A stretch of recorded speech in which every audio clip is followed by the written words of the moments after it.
In the last 3 days, the armed forces of Ukraine carried out a number of attacks against the Zaporozhskaya Nuclear Power Plant.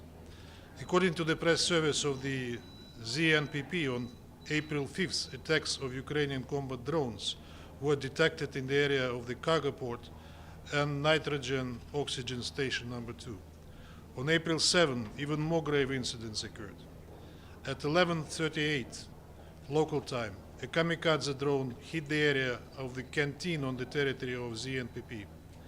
As a result, 3 persons were injured, one of them heavily, and a truck unloading the food was damaged. It is worth saying that just 20 minutes before the attack, this area was visited by the IAEA experts in accordance with the previously agreed plan. Precisely half an hour later, at 12:08 local time, a strike of combat drone was detected in the area of the ZNPP cargo port. And almost 3 hours later, at 15:05, the armed forces of Ukraine directly hit with a drone a nuclear installation, the dome of the power unit number 6. Approximately at 15:30 local time, 3 IAEA experts, accompanied by the ZNPP employees, visited the sites that had been attacked around the plant. They inspected the places with the drones, hit with the drones, documented the damage and remains of munitions and delivery vehicles. Furthermore, at 16:21 local time, a kamikaze drone was suppressed over the power unit number 5. At 17:08, the armed forces of Ukraine struck the ZNPP training center. As you can see from the number and intensity of attacks, as well as from the facilities that were hit, it is not about some accidental strikes. It is about deliberate and massive shelling of the largest nuclear power plant in Europe for the first time since the previous attack against the ZNPP within its perimeter carried out by Ukrainian forces on November 20, 2022. Throughout the recent almost 1.5 years, the armed forces of Ukraine have been targeting mostly the town of Energodar, where the ZNPP employees and their families live, and the industrial zone around the plant. This time, they returned to the tactics of striking the plant itself. Apart from directly violating the 7 indispensable pillars for ensuring nuclear safety and security during the armed conflict, as well as the 5 principles to ensure nuclear safety and security at the ZNPP formulated by the IAEA Director General Rafael Grossi, the events that occurred this weekend demonstrate that the Ukrainian forces just neglect the considerations of common sense, as well as health and security of their people and the peoples of other states.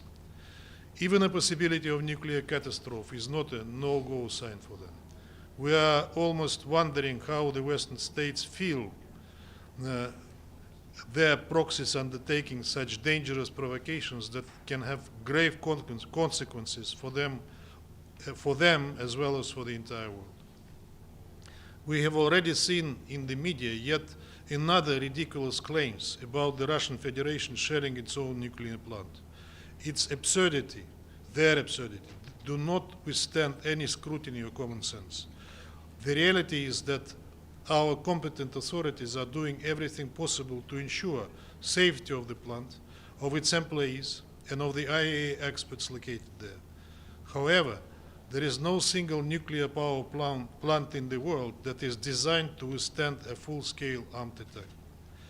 Against this backdrop, we urge the international community to condemn these irresponsible and gravely dangerous actions of the Kiev regime.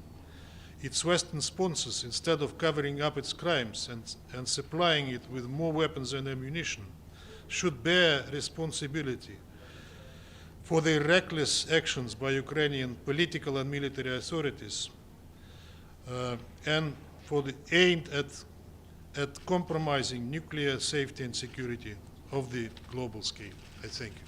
Ambassador, are you going to call an emergency security council meeting on this? And as you mentioned, your people are in the plant. So do you have drone debris that you can present as evidence that it was Ukraine, in fact? We have photos of the damage that was inflicted, and we'll share the photo with you. I'm sorry I didn't bring it with me, but I'll do it later in the day. Are you going to have a meeting? The meeting, one of the forthcoming meetings on Ukraine, we will raise the issue, definitely. Thank you very much. And then on Palestine, could we ask you on the membership, could you tell us a little bit about what happened at the meeting this morning, what you expect the rest of the day? Could you kind of lay out the process a little bit to us? As our president just said now, that we have a formal meeting at 12 o'clock referring the issue to the admission committee that in fact has already reviewed and scrutinized the case back in 2011. But the decision was taken. It was not opposed by council members, although not every one of them, including us, were happy about the decision, because we think the issue has been already discussed. It does need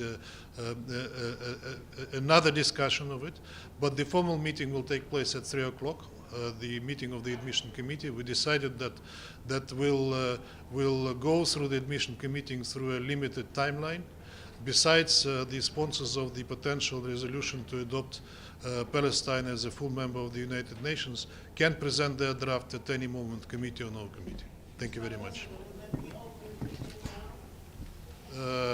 I'm not... Это у нас открытая встреча. Дим, сейчас у нас закрытая встреча будет. Да. Yeah, that's a formal open meeting which will refer the matter to the admission committee. When you say limited time, what is limited time? Limited time is within, say, days or a week or two, perhaps. We are not planning to allow to drag the issue indefinitely, like perhaps some members of the council wish. In any case, the decision when to present the draft belongs to the holders, to the pen holders of the draft. Thank you. Ambassador, just now the Israeli ambassador rejected the idea of the admission of the Israel of Palestine as They reject the idea of the two-state solution as well. What can you expect?